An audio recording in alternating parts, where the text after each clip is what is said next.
Measurement. आज हम temperature measurement के बारे में पढ़ेंगे।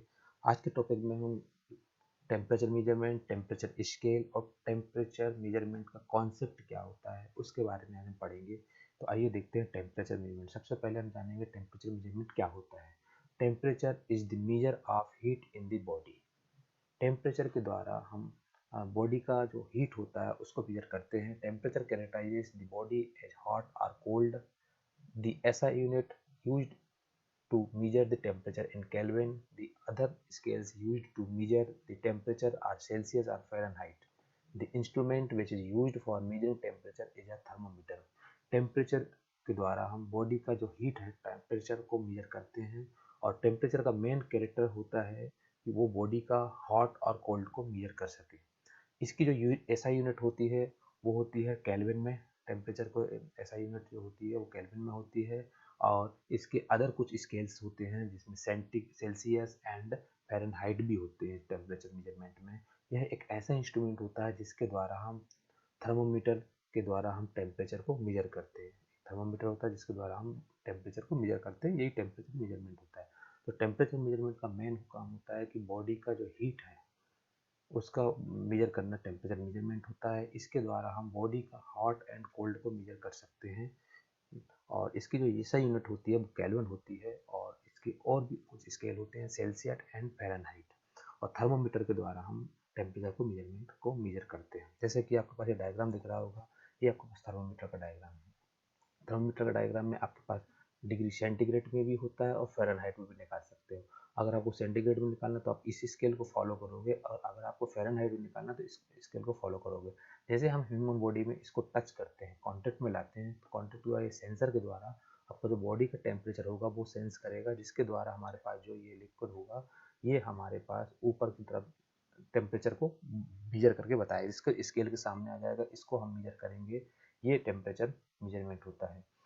अगर हमको डिग्री सेंटीग्रेड में मेजर करना तो इस वाले स्केल को फॉलो करना है। इस स्केल को देख करके जो स्केल के सामने हो वो डिग्री सेंटीग्रेड रहेगा। और अगर फ़ारेनहाइट में कैलकुलेट करना है तो हमारे पास इस टाइप करना है, तो इस स्केल के द्वारा हम फ़ारेनहाइट को मेजर कर सकते हैं। ये जो हमारे पास थर्मोमीटर होता है ये इस टाइप से भी होता है, इसमें भी हमारे पास यही वही थर्मोमीटर है।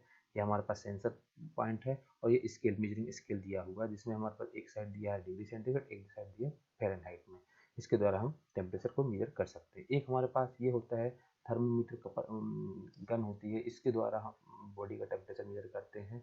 इसमें इसमें जैसे ही हम स्विच को ऑन करके अगर बॉडी के ही सामने ला कर इसको अगर हम कॉन्टेक्ट में लाते हैं तो इसमें हमारे पास टेम्परेचर मेजरमेंट कर सकते हैं। इसमें भी हम डिग्री सेंटीग्रेड एंड फ़ारेनहाइट में भी हम मेजर कर सकते हैं। ये भी एक टेम्परेचर मेजर करने का एक इक्विपमेंट होता है। इसके बाद हमारे पास आता है टेम्परेचर स्केल। टेम्परेचर स्केल क्या होता है? टेम्परेचर स्केल वो होता है जिसके द्वारा हम टेम्परेचर को मेजरमेंट करते हैं। अगर बॉडी का टेम्परेचर मेजर करना है तो जो स्केल पैरामीटर लाते हैं उसको टेम्परेचर स्केल बोलते हैं। अब टेम्परेचर स्केल हमारे पास इस टाइप से स्केल होते हैं, जैसे कि ये फर्स्ट डायग्राम हमारे, ये समझाने के लिए मैंने first diagram, second and third diagram बताए हुए स्केल को मेजर कैसे कैसे करते हैं उसके द्वारा। एक हमारे पास दिया है सेल्सियस में, ये सेल्सियस में है, ये केल्विन में है और ये फ़ारेनहाइट में है। अगर आपको सेल्सियस में निकालना है तो आपके पास फ़ारेनहाइट में जो आपके पास रीडिंग आई वो -32/1.8। इसको अगर आप सॉल्व करोगे तो आपके पास डिग्री सेंटीग्रेड में आपको सेल्सियस में आपको वैल्यू आ जाएगी। अगर आपको फ़ारेनहाइट में वैल्यू दी हुई है, टेम्परेचर मेजर किया हुआ है, तो उसको अगर आपको सेल्सियस में कन्वर्ट करना है तो आ जाएगा degree Celsius equal two degree Fahrenheit -32/1.8। तो फ़ारेनहाइट जितना भी आया उसको यहाँ रख करके इसको सॉल्व कर दोगे तो आपके पास डिग्री सेंटीग्रेड में कन्वर्ट हो जाएगा। अगर आपको केल्विन में कन्वर्ट करना है और डिग्री सेंटीग्रेड में आपके पास यूनिट आई है, अगर आपने मेजर किया हुआ है तो इसमें इसको हमको करना है kelvin equal two degree centigrade plus 273.15। तो इसके द्वारा हम केल्विन में कन्वर्ट कर सकते हैं। जो डिग्री सेंटीग्रेड में हमारा टेम्परेचर आया उसको यहाँ रख देंगे, इसको ऐड कर देंगे तो हमारे पास केल्विन में आ जाएगी कि कितना केल्विन टेम्परेचर है। अगर फ़ारेनहाइट में कन्वर्ट करना है तो हमारे पास आएगा degree Fahrenheit equal to 1.8 into degree centigrade और प्लस 32। इसके द्वारा हम मेजर कर सकते हैं फ़ारेनहाइट में। जो भी हमारे पास डिग्री सेंटीग्रेड में रीडिंग आएगी उसको हम यहाँ रखेंगे और 1.8 से मल्टीप्लाई करके और 32 से ऐड कर देंगे तो फ़ारेनहाइट में चेंज हो जाएगा। तो ये हो जाता है हमारे पास आपस में चेंज करना डिग्री सेंटीग्रेड को अगर फ़ारेनहाइट में चेंज करना हो और अगर फ़ारेनहाइट को सेंटीग्रेड में कन्वर्ट करना वो है, और केल्विन को अगर चेंज करना, केल्विन में चेंज करना, तो उसके द्वारा ही मेजर कर सकते हैं। अब देखते हैं इसके, ये हमारे पास थर्मोमीटर है। थर्मोमीटर में हमारे पास ये सेंसर पॉइंट होता है और ये हमारे पास स्केल होता है।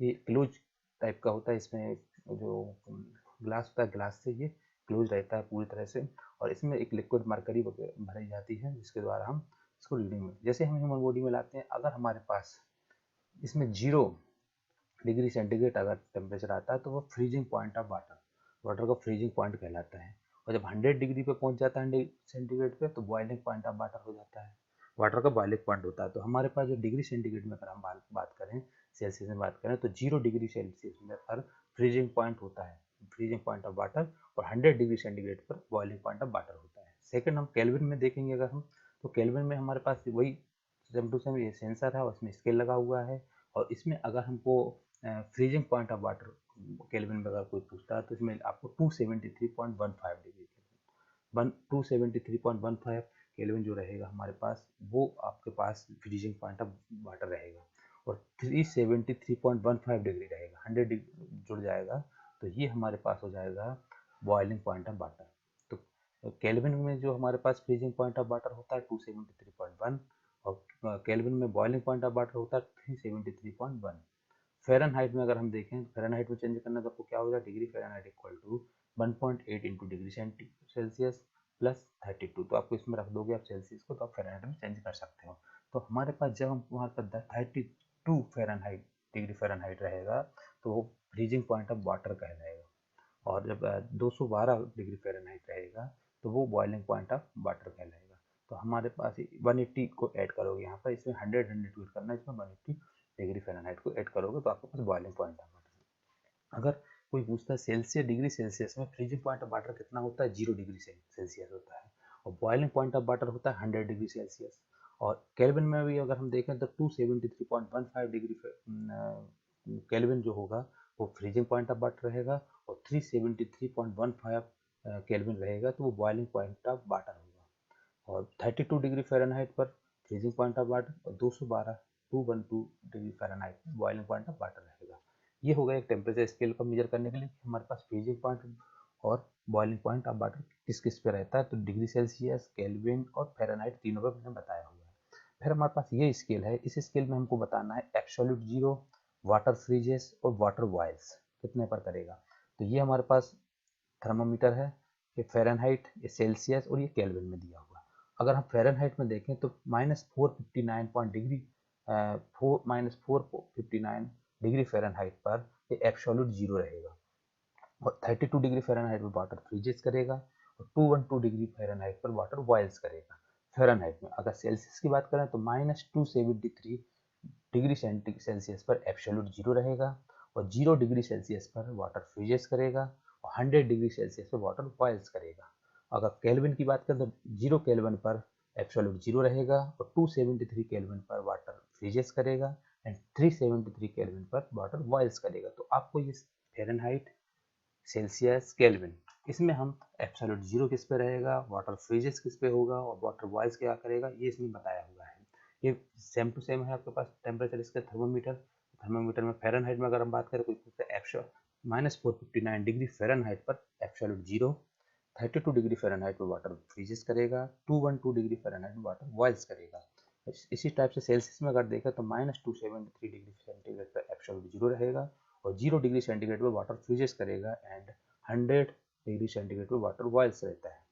0 केल्विन पर, केल्विन की बात करें तो 0 केल्विन पर एब्सोल्यूट जीरो, 273 केल्विन पर वाटर फ्रीजेस, एंड 373 केल्विन पर वाटर बॉयल्स करेगा। ये हमारे पास ये थर्मोमीटर बताए हुए, ये भी हमारे पास जो मैंने बताया आपको फ्रीजिंग पॉइंट ऑफ वाटर और बॉइलिंग पॉइंट ऑफ वाटर, इसमें मैंने बताया एब्सोल्यूट जीरो, वाटर फ्रीजेस और वाटर बॉयल्स कितने कितने पर रहता है, वो भी हमने फ़ारेनहाइट, सेल्सियस एंड केल्विन पर बताया। इसमें हम बताने वाले हैं आपको absolute zero, freezing point of water, room temperature, human body temperature और बॉइलिंग पॉइंट ऑफ वाटर, इसके बारे में बताने वाले इस स्केल के द्वारा। इसमें हम बताने वाले एब्सोल्यूट जीरो किस पे रहेगा, फ्रीजिंग पॉइंट ऑफ वाटर किस पे होगा, रूम टेम्परेचर किस पे रहेगा, ह्यूमन बॉडी ऑफ टेम्परेचर किस पे रहेगा, और बॉइलिंग पॉइंट ऑफ वाटर किस पे रहेगा। ये जो स्केल है, ये स्केल हमारे पास है degree Fahrenheit and degree Celsius के बीच के रिलेशन। तो इसमें अगर हम देखें तो अगर डिग्री फ़ारेनहाइट में देखें तो 0 डिग्री फ़ारेनहाइट पर एब्सोल्यूट 0 रहेगा और 273.15 डिग्री फ़ारेनहाइट पर फ्रीजिंग पॉइंट ऑफ वाटर रहेगा। इसी टाइप से आपको यहाँ देखो तो -273.15 डिग्री सेंटीग्रेड पर एब्सोल्यूट 0 रहेगा और 0 डिग्री सेंटीग्रेड पर फ्रीजिंग पॉइंट ऑफ वाटर रहेगा। इसी टाइप से अगर आप रूम टेम्परेचर के लिए देखें तो 298.15 डिग्री फ़ारेनहाइट पर रूम टेम्परेचर और 225 डिग्री सेंटीग्रेड पर रूम टेम्परेचर रहेगा। और ह्यूमन बॉडी का देखें अगर तो 310.15 डिग्री फ़ारेनहाइट पर ह्यूमन बॉडी का टेम्परेचर रहता है और 30 डिग्री सेल्सियस पर ह्यूमन बॉडी टेम्परेचर रहता है। इसी टाइप से आपको बॉइलिंग पॉइंट ऑफ वाटर है तो 212 डिग्री फ़ारेनहाइट पर हमारे पास बॉइलिंग पॉइंट ऑफ वाटर रहेगा यहाँ पर, और सेंटीग्रेड में तो 100 डिग्री सेल्सियस पे बॉइलिंग पॉइंट ऑफ वाटर। आपको इसमें मैंने आपको एब्सोल्यूट 0 वाटर और ह्यूमन वाटर बॉयल्स बताया था, इसमें मैंने आपको absolute 0, freezing point of water, room temperature, human body temperature और बॉइलिंग ऑफ वाटर, तो आपको ये 3 तो आप पहले ही पढ़ चुके हो, ये 2 हमने इसमें जोड़े हुए हैं। तो ये आपको है डिग्री सेल्सियस और फ़ारेनहाइट के बीच में। और अगर इस ये सेकंड वाला जो स्केल है इसमें आपको बताया गया डिग्री सेल्सियस और केल्विन के बीच में रिलेशन। तो आप अगर डिग्री सेल्सियस का तो आपको मालूम है एब्सोल्यूट 0 रहेगा -273.15 डिग्री सेल्सियस पर एब्सोल्यूट 0 रहेगा, और ये आपका केल्विन की बात करें तो -459.67 डिग्री केल्विन पर एब्सोल्यूट 0 रहेगा। 0 डिग्री सेंटीग्रेड पर फ्रीजिंग पॉइंट ऑफ वाटर और 32 डिग्री केल्विन पर रहेगा हमारे पास freezing point of water. 25 degree centigrade पर रूम टेम्परेचर, 77 केल्विन पर हमारे पास रूम टेम्परेचर रहता है और 37 डिग्री सेंटीग्रेड पर ह्यूमन बॉडी टेम्परेचर रहता है नॉर्मल। और केल्विन में अगर हम देखें तो 98.6 केल्विन पर human body temperature, 100 degree centigrade पर बॉइलिंग पॉइंट ऑफ वाटर और 373.15 डिग्री केल्विन पर बॉइलिंग पॉइंट ऑफ वाटर। ये आपको डिग्री सेंटीग्रेड और केल्विन के बीच में रिलेशन बताता है।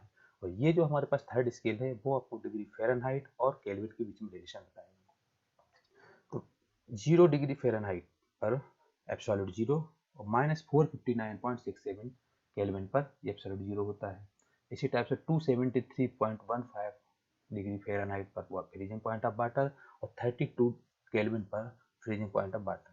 और रूम टेम्परेचर अगर देखा जाए तो डिग्री फ़ारेनहाइट में रहेगा 298.15 डिग्री फ़ारेनहाइट और केल्विन पर 77 केल्विन पर रूम टेम्परेचर।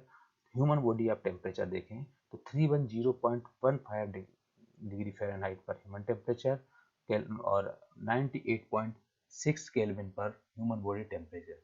इसी टाइप से आपको 212 डिग्री फ़ारेनहाइट पर बॉइलिंग पॉइंट ऑफ वाटर और 373.15 डिग्री केल्विन पर बॉइलिंग पॉइंट ऑफ वाटर। अगर आपसे कोई भी इन 5 पॉइंट के बारे में अगर आपको कोई फ़ारेनहाइट, सेल्सियस, केल्विन इन सब में पूछता है तो आपको इसमें सब बताया गया है, मैंने लिखा हुआ है इसमें कि आपको एब्सोल्यूट 0 किस पे रहेगा, फ्रीजिंग पॉइंट ऑफ वाटर किस पे रहेगा, रूम टेम्परेचर किस पे रहेगा, ह्यूमन बॉडी टेम्परेचर किस पे रहेगा और बॉइलिंग पॉइंट ऑफ वाटर किस पे रहेगा। तो इसमें मैंने आपको डिग्री सेंटीग्रेड, फ़ारेनहाइट और केल्विन तीनों में रिलेशन बताया हुआ है, ये टेम्परेचर स्केल के बारे में डिस्क्रिप्शन किया हुआ है। फिर हमारे पास ये कुछ ये फॉर्म पॉइंट है हमारे पास। इस पॉइंट में हम आपको रिलेशन देखेंगे फ़ारेनहाइट, सेल्सियस जिसको हम सेंटीग्रेड बोलते हैं इसके बीच में, और सेल्सियस, सेंटीग्रेड और केल्विन के बीच में, मतलब सेंटीग्रेड और केल्विन के बीच में, और आपको फ़ारेनहाइट और सेल्सियस के बीच में देखेंगे। केल्विन को हम एब्सोल्यूट भी बोलते हैं। ये हमारे पास जो रिलेशन है फर्स्ट वाला डायग्राम, ये है फ़ारेनहाइट और सेल्सियस के बीच में रिलेशन बता रहा है, जिसको हम सेंटीग्रेड भी बोलते हैं सेल्सियस को। तो ये हमारे पास थर्मोमीटर है, ये हमारे पास सेंसर पॉइंट है। इसमें हमने बताया आपको पॉइंट जोड़ा हुआ है एब्सोल्यूट 0, लिक्विड एयर किस पे रहेगा, ड्राई आइस जो solid CO2 carbon dioxide solid हो जाती है तो ड्राई आइस किस पे रहेगा, वाटर फ्रीजेस किस पे रहेगा, वाटर बॉयल्स किस पे होगा। तो हमारे पास इसमें हम रिलेशन देखेंगे फ़ारेनहाइट और सेल्सियस के बीच में। -459 डिग्री फ़ारेनहाइट और -273 डिग्री सेंटीग्रेड से लेकर -250 डिग्री सेंटीग्रेड के बीच के जो हमारे पास होगा वो एब्सोल्यूट 0 के बीच में आएगा। ये हमारे पास एब्सोल्यूट 0 के फॉर्म में आएगा। लिक्विड एयर अगर हम देखें तो लिक्विड एयर में हमारे पास -312 डिग्री फ़ारेनहाइट पर लिक्विड एयर रहेगा और इस पे हमारे पास डिग्री सेंटीग्रेड में -200 degree centigrade, -190 degree centigrade, -191 degree centigrade, -150 degree centigrade, इन तीनों के बीच में हमारे पास लिक्विड एयर रहेगा। और अगर हम देखें ड्राई आइस, -150 डिग्री सेंटीग्रेड से 200 डिग्री से -200 डिग्री सेंटीग्रेड के बीच में लिक्विड एयर रहेगा। और ड्राई आइस जिसमें कार्बन डाइऑक्साइड सॉलिड होती है, उसमें -108 डिग्री फ़ारेनहाइट पर से लेकर के हमारे पास -40 डिग्री फ़ारेनहाइट, -40 डिग्री फ़ारेनहाइट के बीच का जो हमारे पास रहेगा वो ड्राई आइस के बीच में आएगा। इसी टाइप से -100 degree centigrade, -78 degree centigrade, -50 degree centigrade and -40 degree centigrade के बीच में हमारे पास ड्राई आइस या सॉलिड कार्बन डाइऑक्साइड रहेगा। इसी टाइप से आपको वाटर फ्रीजेस के बारे में बताया है। 32 डिग्री फ़ारेनहाइट 98.6 डिग्री फ़ारेनहाइट तक वाटर फ्रीजेस रहेगा। 0 डिग्री सेंटीग्रेड से 37 डिग्री सेंटीग्रेड -50 डिग्री सेंटीग्रेड तक हमारे पास वाटर फ्रीजेस आएगा। 212 डिग्री फ़ारेनहाइट पर वाटर बॉइल्स करेगा और -100 डिग्री सेंटीग्रेड पर वाटर बॉइल्स करेगा। यहाँ पर आपको सेल्सियस में और फ़ारेनहाइट में। इसी टाइप से आपको सॉरी 100 डिग्री सेंटीग्रेड पर ये माइनस लगा है, 100 डिग्री सेंटीग्रेड पर वाटर बॉइल्स करेगा। इसी टाइप से 50 डिग्री सेंटीग्रेड और 37 डिग्री। इसी टाइप से आपको ये रिलेशन दिया हुआ सेल्सियस, सेंटीग्रेड और केल्विन के बीच में। तो यही पॉइंट आपको केल्विन और सेल्सियस में दिए हुए हैं। ये सेल्सियस सेंटीग्रेड का स्केल है और ये आपके पास केल्विन का स्केल है, जिसको एब्सोल्यूट बोलते हैं। एब्सोल्यूट जीरो आएगा हमारे पास -273 डिग्री सेंटीग्रेड से -250 डिग्री सेंटीग्रेड के बीच में। और केल्विन में आएगा 0 केल्विन से 50 केल्विन के बीच में एब्सोल्यूट जीरो रहेगा। लिक्विड एयर हमारे पास -200 degree centigrade, -191 degree centigrade, -150 degree centigrade बीच में लिक्विड एयर रहेगा। यहाँ पर 82 केल्विन से लेकर के हमारे पास 100 केल्विन तक हमारे पास इसमें लिक्विड एयर रहेगा। इसी टाइप से आपको ये dry ice solid carbon dioxide दिया हुआ है -100 डिग्री सेंटीग्रेड से -78 degree centigrade, -50 degree centigrade, -40 degree centigrade तक ड्राई आइस रहेगा। इसमें हमारे पास 195 केल्विन से 200 केल्विन के बीच में ड्राई आइस रहेगा। इसी टाइप से आपको ये दिया हुआ है आपको वाटर फ्रीजेस, 0 डिग्री सेंटीग्रेड पर वाटर फ्रीजेस रहेगा और हमारे पास 50 डिग्री सेंटीग्रेड पर वाटर फ्रीजेस रहेगा। और यहाँ पर हमारे पास -250 केल्विन, 273 केल्विन और 300 केल्विन के बीच में वाटर फ्रीजेस रहेगा। और वाटर बॉइल्स आएगा 100 डिग्री सेंटीग्रेड पर। और यहाँ 350 केल्विन, 373 केल्विन और 400 केल्विन पर वाटर बॉइल्स करेगा। तो आपको ये रिलेशन बताया गया है Celsius, centigrade and kelvin absolute में। Principles of temperature measurement. Temperature measurement का मेन प्रिंसिपल क्या होता है उसके बारे में इसमें बताया गया। There are 4 principles of temperature measurement as follow. Temperature measurement होता है 4 प्रिंसिपल पे मेन काम करता है। सबसे पहले है expansion of a substance with temperature which produces a change in length, volume or pressure. In its simplest form, this is the common mercury in glass or alcohol in glass thermometer. सबसे पहला जो point हमारे पास है, अगर हम कोई भी temperature को जैसे ही हम इनपुट करते हैं तो उसमें जो एक्सपेंशन होता है, एक्सपेंशन की कंडीशन पे आता है जिसमें कि लेंथ, वॉल्यूम और प्रेशर चेंजेस होता है, वो एक प्रिंसिपल होता है। उसमें जैसे कि सिंपल एक एग्जांपल है mercury and glass, alcohol and glass thermometer. जैसे आप देखोगे मरकरी एंड ग्लास में जैसे हम टेम्परेचर को इनपुट करते हैं उसी टाइप से आपका जो मरकरी होगा वो आपको चेंजेस करता है, लेंथ में बदलाव कर देता है। आपको जो चेंजेस आता है वो हमारा आता है expansion of substance with temperature में। सेकेंड आता है changes in electrical resistance with temperature used in resistance thermometers and thermistor. कोई भी इलेक्ट्रिकल रेजिस्टेंस के द्वारा टेम्परेचर, जैसे हम टेम्परेचर को इनपुट करते हैं उसमें इलेक्ट्रिकल रेजिस्टेंस चेंज होता है, वो एक प्रिंसिपल होता है। उसमें जैसे कि हमारे पास रेजिस्टेंस थर्मोमीटर और थर्मिस्टर में ये इस्तेमाल होता है। फिर थर्ड है changes in contact potential between dissimilar metals with temperature thermocouple. जब भी हम टेम्परेचर इनपुट करते हैं, कब? जब हमारे पास दो डिसिमिलर मेटल, दो अलग अलग मेटल को जोड़ करके आपस में जब हम टेम्परेचर को इनपुट करते हैं तो उसमें जो चेंजेस आता है उसके अंदर आता है जैसे thermocouples. Changes in radiated energy with temperature, जैसे ऑप्टिकल एंड रेडिएशन पायरोमीटर। जब हम टेम्परेचर इनपुट करते हैं जिसमें रेडिएशन एनर्जी जो चेंजेस होती है उसके प्रिंसिपल भी काम करता है, जिसमें के अंदर आता है ऑप्टिकल एंड रेडिएशन पायरोमीटर को हम लोग पढ़ते हैं। तो जो प्रिंसिपल होते हैं टेम्परेचर मेजरमेंट के वो मेनली 4 टाइप के होते हैं, 4 प्रिंसिपल पे काम करता है। एक होता है expansion of substance with temperature, जो कि इसमें लेंथ, वॉल्यूम और प्रेशर चेंजेस होता है। इसका एग्जाम्पल है mercury in glass thermometer and alcohol in glass thermometer। Second है changes in electrical resistance with temperature, इसके अंदर आता है resistance thermometer and thermistor. Third है changes in contact potential between dissimilar metals with temperature, इसके अंदर आता है थर्मोकपल्स। फोर्थ है changes in radiated energy with temperature, इसके अंदर आता है ऑप्टिकल एंड रेडिएशन पायरोमीटर। ये हमारे पास जो ये हमने आज पढ़ा है, ये हमने आज पढ़ा टेम्परेचर मेजरमेंट, टेम्परेचर स्केल, और उसमें आपस में रिलेशन और टेम्परेचर मेजरमेंट का मेन प्रिंसिपल क्या होता है इसके बारे में पढ़ा है।